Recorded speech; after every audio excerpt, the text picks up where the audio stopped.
Welcome back to another episode of Baxter's Buzz, a special episode. I have my original co-host from a podcast that we started a couple of years ago now, right, T? Oh yeah, I guess. Yeah, Tiana Starks is here with me, um, and our original concept was it was called "So What's the Question?" Right? So Tiana and I have all of these conversations. A lot of them are via text these days, and we just go down these rabbit holes, right? And it's like there's so much we want to discuss, so many topics that we want to cover, but then it's like, what did we get anywhere? Did we make any progress, or did we just vent and rant? So we decided to call our pod. So what's the question? Like, what are we trying to accomplish? Like, what's the answer, right? So super excited to be back recording with Tiana. How you doing over there? How's life? It's good. It's good.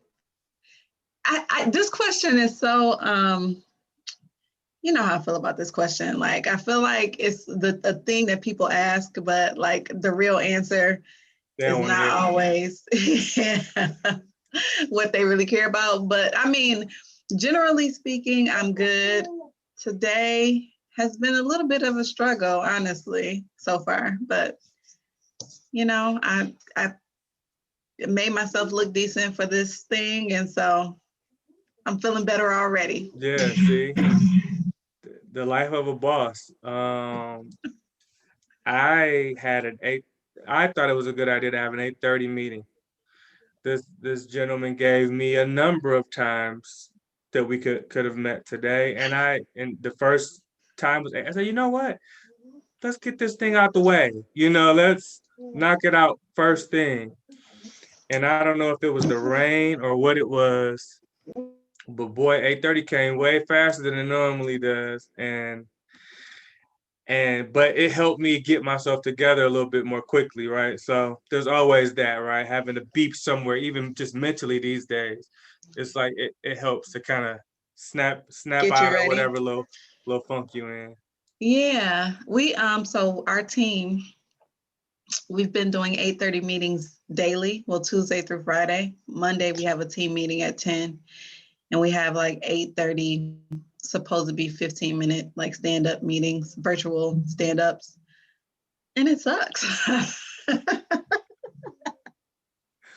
Having to, especially because I have to run it, I have to set the agenda and send out the agenda before the meeting and then notes and stuff. So Right, you can't just show up. You gotta, yeah. yeah, yeah.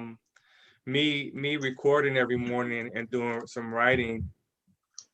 It's been like the best thing. It's like it's strenuous, but it's really good for me to get going early and to have and be locked in. So I'm sure you're sharper now because of those 8:30 meetings and you setting those agendas. Um, Even if you don't feel like it right now, they're gonna Well, pay I off. just moved the meeting today from 8:30 to 10. So we'll be doing 10 o'clock stand-ups Hey, when you're the moving boss, forward. you can do that. You can do that as long as you're ready to.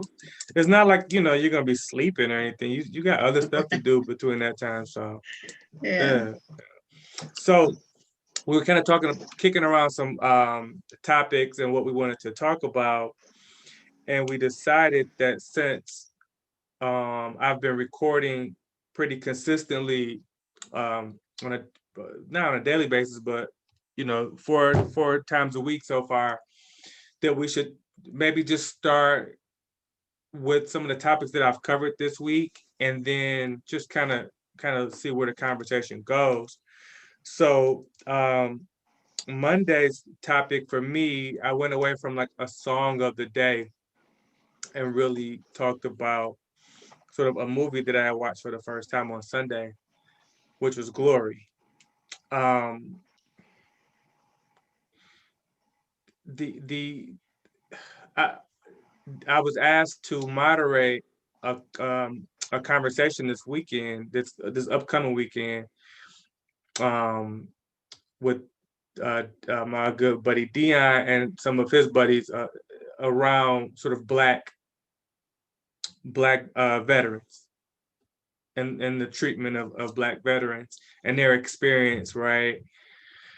So it must have been God putting, glory in front of me to kind of, in a way, kind of prepare for it, because so it's 100,000 movies on Netflix, and I was like, you know what, I'm gonna finally I'm gonna watch watch Glory. Glory. Yeah, and I wasn't even thinking about The what's going on, yeah. but I'm glad that I did, and I was like folding clothes and getting my little sweaters together for the season, and I was like fighting back tears, like, man, all we want is just to be included. And it just was like breaking my heart, like to think about how much of that still goes on today, you know? You know, do you know who Lovey is? Lovey? Yeah. She is a blogger turned like, you know what bloggers are today, influencer, blogger turned influencer. But she's had this blog for a long time. She has this book. It's really good if you get a chance. It's called I'm Judging You. And Okay. it's funny. She's funny. But anyway, so yesterday on Instagram, she had gone live too, and she was asking, where can Black people be free? And she was talking about what's going on in Nigeria. I'm going to be completely honest. I don't really have a good sense of what's going on in Nigeria. I've been seeing people talking about it, but I haven't had the time yet to actually look into it. Yeah. So I imagine there's some type of war or oppression or something based on what she was saying. Right. But anyway, her question and they're was killing protesters too. right. Yeah. I figured it was something along the lines of people being killed. Yeah. And so anyway, her question was, where can Black people be free? And she was like, we can't even be free. We're being oppressed by people that look like us. And so my thought was, and I was talking to somebody about this recently.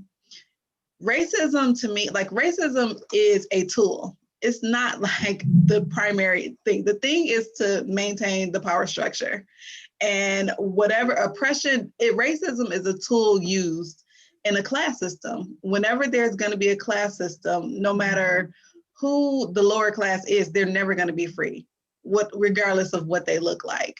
So it's just difficult because power is the thing that keeps us, if we're under the thumb of power, like that's the thing that keeps us down. There gotta be winners and losers in this thing in order for it to work the way people want it to work, right? Right. And that was some of the conflict that I was having. It took me a number of takes to get that pie out, because there was so much that I wanted to say.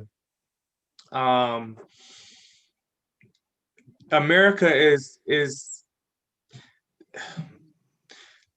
statistics will show that, generally speaking, wherever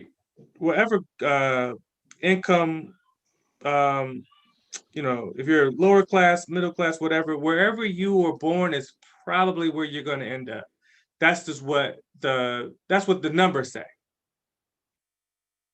So, but America, because there are so many success stories, there's that sort of hope out there. And the hope is that with more money in my pocket, I'm going to get treated differently. And we're going to be equals now, right? And what you end up realizing is that, no, there's still going to be barriers in your way, but money and success is a nice sort of dream. It's the American dream. And but it's a moving target. There is no silver bullet that's going to say, oh, well, now you've made it, now you've arrived, now you're one of us, right? There's still going to be people that look down on you. There's going to be opportunities you're not going to have access to. And it doesn't matter how much money you have, which is crazy to think, right? No matter what political party you align yourself with, or uh, who you marry, you know, like all that stuff is still like, it's gonna come down to, and if you get caught driving too nice of a car in somebody's opinion, they'll pull you out of that thing and treat you just like they would treat anyone else, regardless of how much money is in your bank account, right? And so it's just it but back to the glory, it's like, but we always just wanted to fight. We always wanted to kind of prove our worth. And it's just sad to think that that wasn't enough. You know, there's stories about, you know, veterans being hanged in their uniforms after coming home from the war. It's like, I didn't risk my life for this country only to come back and get treated like that. It's like, it's ridiculous. It's absolutely ridiculous, and it's heartbreaking. And so the reason that I there were so many takes for the recording was because I didn't know how much I wanted to share, and it wasn't very coherent, which maybe is probably what this is right now, but it was less coherent than this. So yeah, yeah.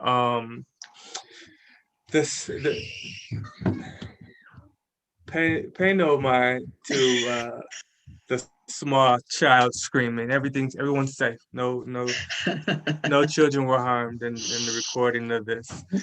And so that was Monday's pie, and then Tuesday I talked about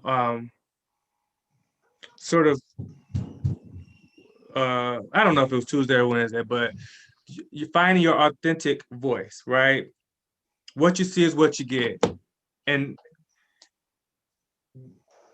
how difficult is it for you, and having so much experience in corporate America, now to having your own business? Like, do you feel like are you using your, you know, are you your authentic self now, and were you able to be that back in corporate America? I'm definitely more of my authentic self now.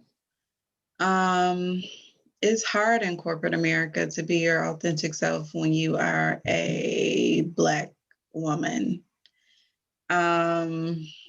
It's probably hard when you are a Black man or a white woman. I don't think it's so hard as a white man. You know, I'm sure everybody has their challenges, but it was particularly difficult for me because how I show up in my personal life is very, what's the word? I don't want to say audacious, but just like kind of, I feel like I have a good grasp of who I am in my personal life. But when you walk into an environment where you are constantly having to prove yourself, it's hard. Like, you know, your confidence takes a hit. Like for me, definitely that was the case. And then, and it's not, I didn't perform bad in corporate America. It's just, it's competitive, and it's not a lot of people that you can relate to, I guess. So that was that. But I definitely, and maybe it has to do with my age too, being older and just knowing more than I did then. But also making, I think toward the end of my years in corporate America, I made more of an effort to say, I'm going to show, like, I'm tired of putting on this face when I go to work every day. I'm going to show up as who I am more often. I'm not going to laugh at stupid microaggressions. And I am just going to be more authentic and then the last years of me being in corporate America, there were a lot of, like 2016, I feel like it was a lot of police shootings. And so I think that had a lot to do with me deciding to show up as who I am more often, because I was literally the only Black girl that worked at the company I was at. And people just didn't get it. Like, it's hard for me to come here right now. I remember crying on my way to work around Philando Castile. And it just sucks that I have to come here and hear about how your dad wants to vote for Donald Trump. Yeah. So I don't know. I think also in my company and with my partner, a part of our core values is authenticity. So we want to make it a place where our team members can also show up as themselves. And I know, like, again, it's hard because you have people that you report to. So, it's probably easier for me to be more authentic in the position that I am in now, but we want to make it a welcoming environment for anybody who's going to be a part of our team. I was going to ask you that, are you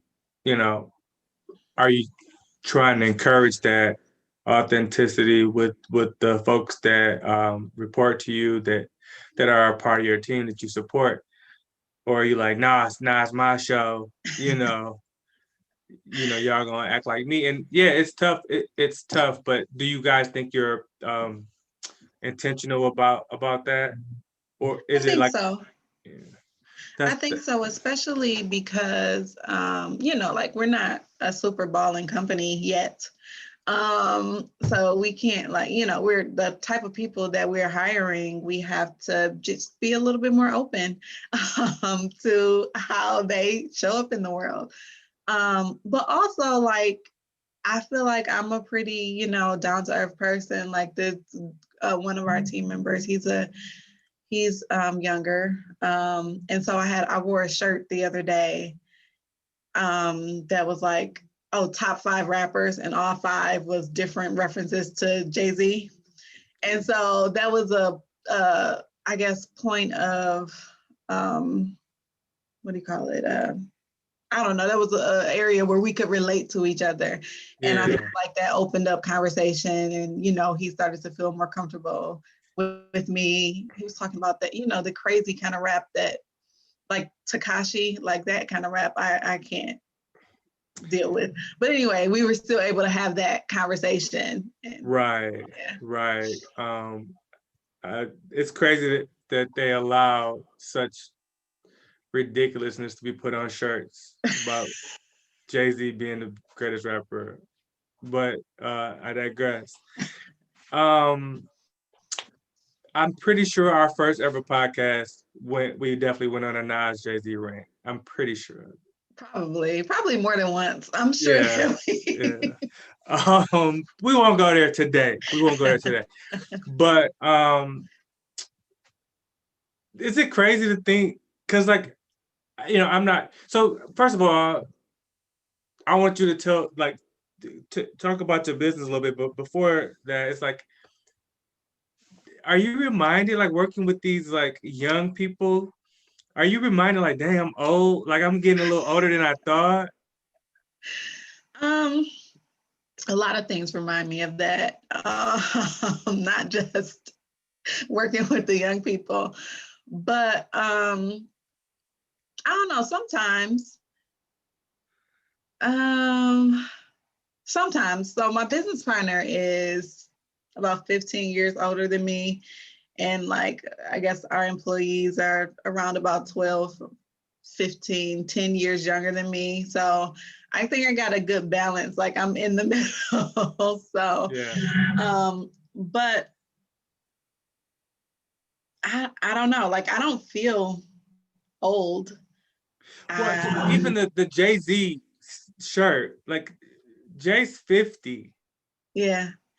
Like, But like this guy, I shouldn't call him a kid. This guy, he actually told me, you'll be happy to hear this. He was like, I'm more of a Nas fan. I was like, oh, really? I was shocked to hear him say that, not because of it was Nas, but because he is younger. And like, I wasn't expecting that. And especially because, he said he does listen to that weird kind of rap too. And that, I guess those types of things make me feel a little older, like, because I just cannot listen to that. yeah, well, yeah, that's what I was gonna say. Like that's a cool shirt, right? You're like, I got this shirt, but this rapper that you're referring to is 50 now, and there's just something, and then this kid's talking about these young people that you probably didn't even know, like hardly any of them. It's like this whole new wave. It's just Yeah. yeah. So talk about the business, like like what the business, like what you're doing, how you are helping folks, like talk about that a little bit. Um, it's a lot going on right now. So, I mean, that I've been in the process of merging my business with my now business partner. We finally, I guess about 3 weeks ago, I don't know if you knew this, but 3 weeks ago, we finally officially signed the papers. So it's official. We are our new company is called Brand Heart Evolution, and we provide marketing services to companies. And it's good. It's really good, but it's a lot of work. I feel like how when you have been in a position for a while at your job, and I was starting to get restless with my company, just feeling like I needed a new challenge. I needed, a new opportunity for growth, like how you would feel if you're in a position and you're ready to get a promotion. So I feel like I've gotten a promotion, and it's difficult. It's a lot of working on the business, making time to work on the business while you still have all these client deliverables. And, for me personally, delegating is hard. So that's an area of opportunity for me. Right. So doing that and trusting, the team that they can handle certain things. And if they make mistakes, then it's not the end of the world. So that's good. I like that, we're providing opportunities for people. Like sometimes I'm think to myself, like, wow, like I'm an employer. Like that is crazy. At this point, I, am responsible for paying people every month. And that is crazy. Like just thinking about the growth of me personally and professionally. I don't know. It's a lot going on. No, that's awesome. I mean, obviously we talked about, I've been a part of, adjacent, like I've been, here cheering for you, praying for you, occasionally lending advice, and just like straight up rooting for you. And it's just so cool to just see where you are and like your trajectory. And I don't want to embarrass you, so I won't go on, but you know how proud of you I am. And it's just really cool to see like dope people like doing dope things and growing and evolving, right? It's like you're the boss, but you're really in a service position. You're supporting to this team and you're bringing people on and you're responsible for what these deliverables, but you also are responsible for, they're counting on these checks not to bounce. They're counting on, new business acquisition so they can stay working. Like it's all these things, right? That there's I remember reading or listening to an interview with Joe Dumars when he was the executive for the Detroit Pistons, and they asked him like, what was harder, like being a player or being an executive? And he's like, it was way easier to be a player. I just have to worry about me. Yeah. I put my work, I knew I was going to work. I show up to the gym on time, do what I need to do, but now it's like, you're worried about everybody. Did they get, did they get in a car accident? You hear about an accident on the freeway where people, that's their route in. Is like, is everybody okay? Are they putting in the work? Do they care enough? Do they, and there's a lot to be said for these leadership roles. And although there are a lot of people in them, they're not all as service oriented as they should be. And so I just want to salute you and your business partner for what you guys are Thank doing. you. And yeah, very, very, very cool. Um, Yeah. so I'm going to skip over yesterday's post in regards to being thankful, not because I'm not thankful, but because I want to talk about this last topic and try to wrap up. This morning I did a live podcast, and the song of today was "Help Me" by Joni Mitchell. And I realized a lot of my songs have been right in in the 70s. I don't know why I'm stuck in, and I think it was released in 1974. But I talked about like asking for help, right? So it's a really good transition. I talked about being in sales. You know, they said the toughest thing in sales is to like ask for the sale. Like salespeople can do all this other stuff, they can present, and then they get to this point where it's like, now what? And a lot of salespeople are afraid to ask, right? And then the other piece of that is like asking for referrals. This morning I talked about asking for introductions, right? To insurance in general for companies, like their benefits, and it's very relationship driven, and it's like these referrals and these introductions can go a long way. But also if you're a mechanic, but also if you're a dang on dentist, right? People gonna say, I've reached out to your husband, like, hey, you got a good doctor in this area. You know what I mean? Like we Yeah. we go. That's the way we operate. Is we want to Mhm. know if there's any experience. Have you had any experience with this person? Can I trust this person? People that, yeah, you can, yeah, you just like pass on trust. If somebody you trust them, then you can, you know, have a pretty Right. good idea of what you can expect. Right. People. One of the calls that I need to make today is a ex-colleague of mine, a friend of mine, who I didn't realize was even looking for a job. And so I saw that she posted something on LinkedIn. It's like, okay, well, how can I help? Right. And if The thing about what you're saying, I mean, and the topic of help, like the first thing that I thought of, and this was, going out on my own as an entrepreneur, that's when I learned this lesson that, because asking for help is not a thing that comes naturally to me.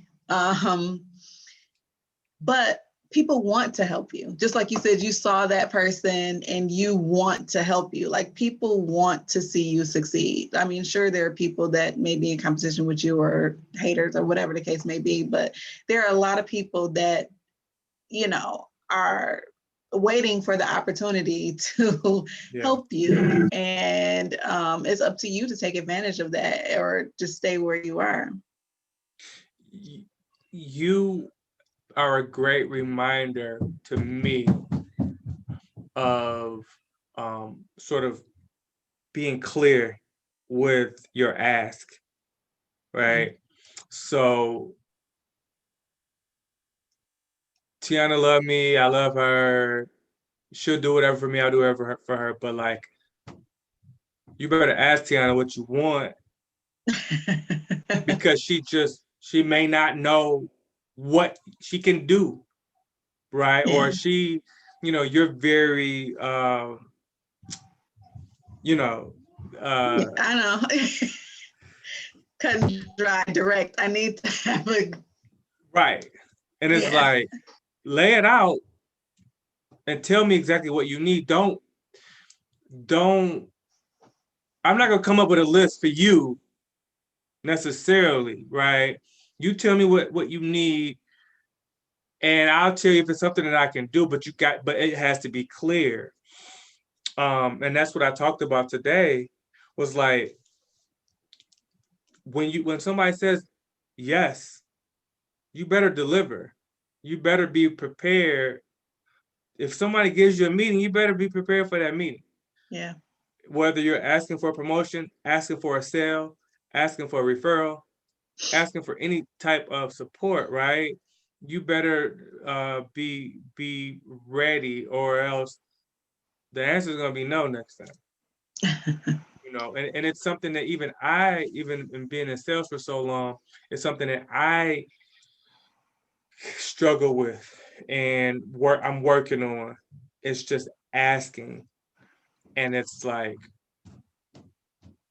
it gives people the opportunity. People are waiting, a lot of people. And if you develop a closeness with people that I've been there for them, we've been there for each other, that you can't get otherwise, right? Yeah. And some people, it doesn't matter what it is. It's just they've been waiting for an opportunity for you to so they can show, so they can give something to you, right? Right. Sometimes you can be so independent that it's like, well, how do I even, and it's like, oh yeah, of course. Like, I had someone tell me, like, I'm going to spend time going through my contacts, and he said as much as, I want to make sure that I do what I can to help you become successful. And I was like, wow, thanks. Like, that's not that people want to see you lose, but they don't always go out of their way to help you win, right? And I didn't even get a chance to ask him for anything. He was already sort of lending that to me. I woke up yesterday to two introductions from a friend of mine, introducing me to two people in their network, and it was just like, thank you. I had to ask for those though, but it was still nice. I had to ask a couple of times, and it's okay. It wasn't that they didn't want to do it. It's just they got their own lives.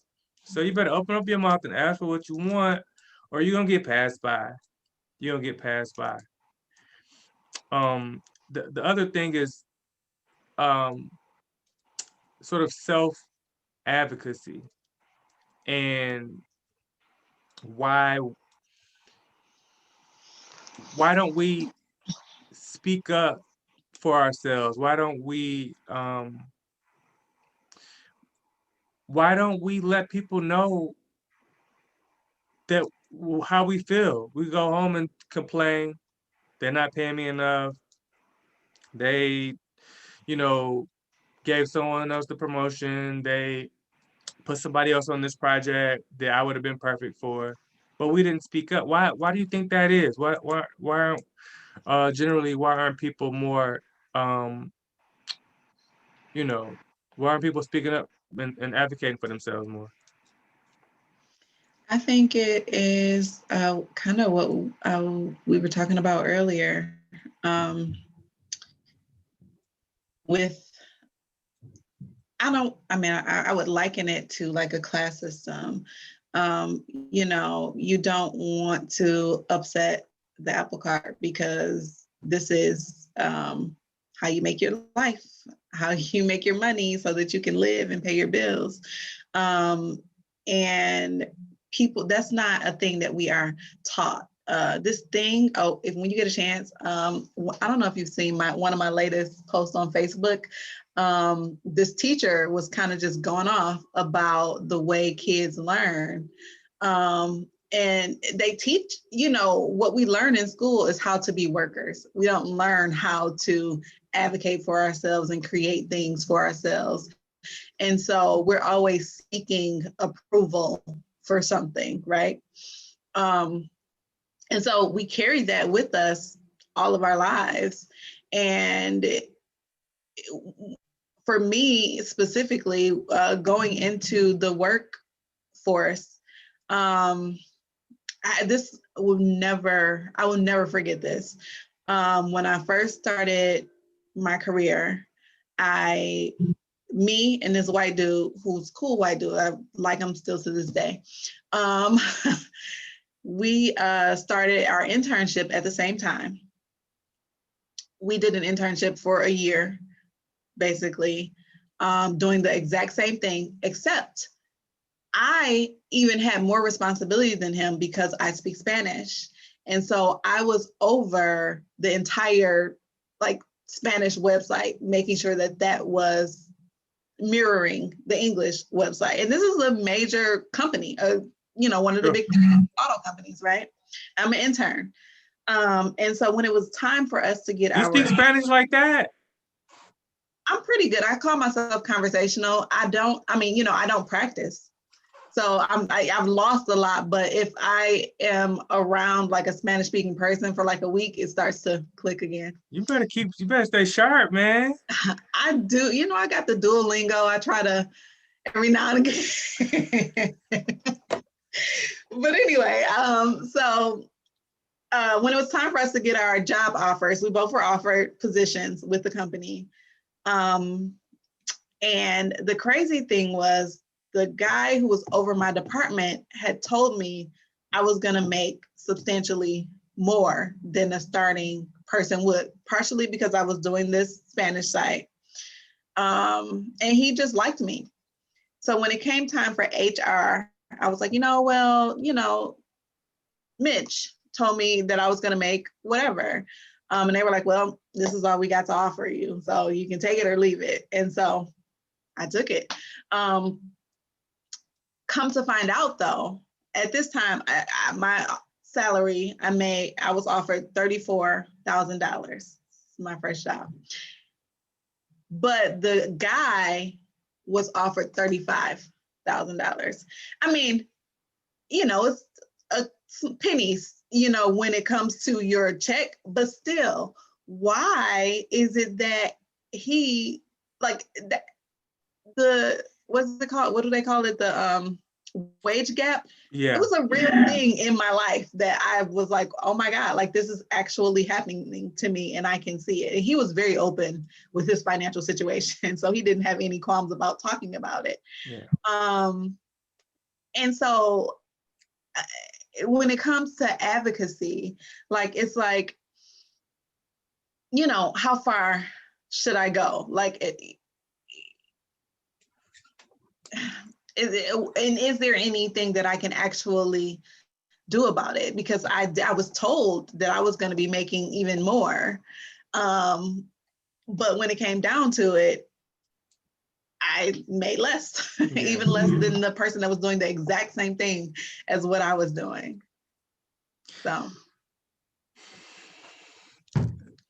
So what's the question? Yeah. What's the question we're trying to? We talked about a lot. I don't know, but the question based on our last discussion is, how much has changed? The wage gap is still a real thing. Yeah. And it's really happening, affecting people.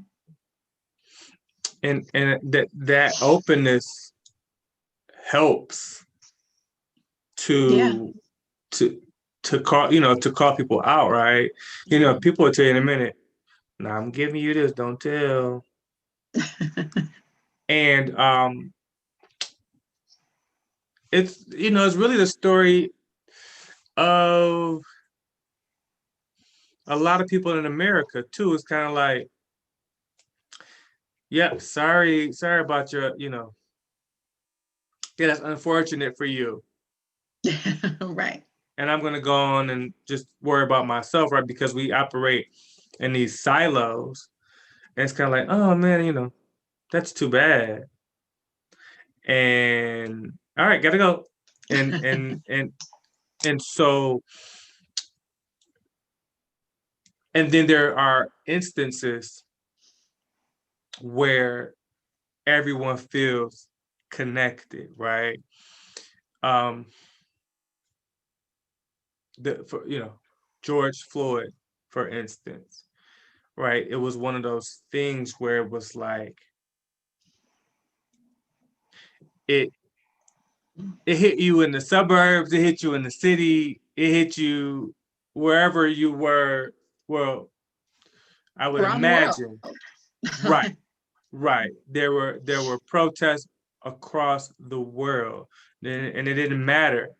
For that moment in time, it was a humanity thing, Mhm. right? And like you said, you don't want to upset the apple cart.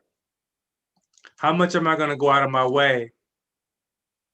Because if you and I are in the same role, and I go complain because you're making more, or you go complain because I'm making more, who else then told him? With me? Now I got to deal with that. And do I care enough about you and sort of what the right thing to do is when we're doing the exact same job? Do I care enough to say, you know what, they actually, they're giving me $5,000, $10,000 more a year, $1,000 more a year. Um, and most time people are like, that's not my problem. And that's a whole nother conversation, but it stems from we were talking about sort of black ambivalence recently with the conversation, and it's kind of like I see what's happening to you guys, but I am sort of I'm in a different position right now, and I don't do I how uncomfortable do I want to make my conditions to reach back over and pull you up and to help you out, and how much of my time, how much of my resources. And unfortunately, it's not enough. The answer is not enough collectively. Mm. So Yeah. I'll give you the last word on that. Um, I don't really have a last word. My thought was next time we talk, we need to talk about these people who are they're like the opposite of ambivalent, but they're directing their energy in the wrong way. Mm, yeah, Yeah. yeah. Well, yeah, that's a whole nother conversation. Yeah. But yeah, we need to figure out. We all trying to get to the same place. You go that way, I'm gonna go that way. If we can come together and do some things, yeah. But I'm not. Let's not spend time beating you down because you're Yeah. not doing it the exact same way when we're trying to accomplish the same goals, right? Yeah, it Yeah. definitely needs its own space and podcast probably. So I think we did pretty good.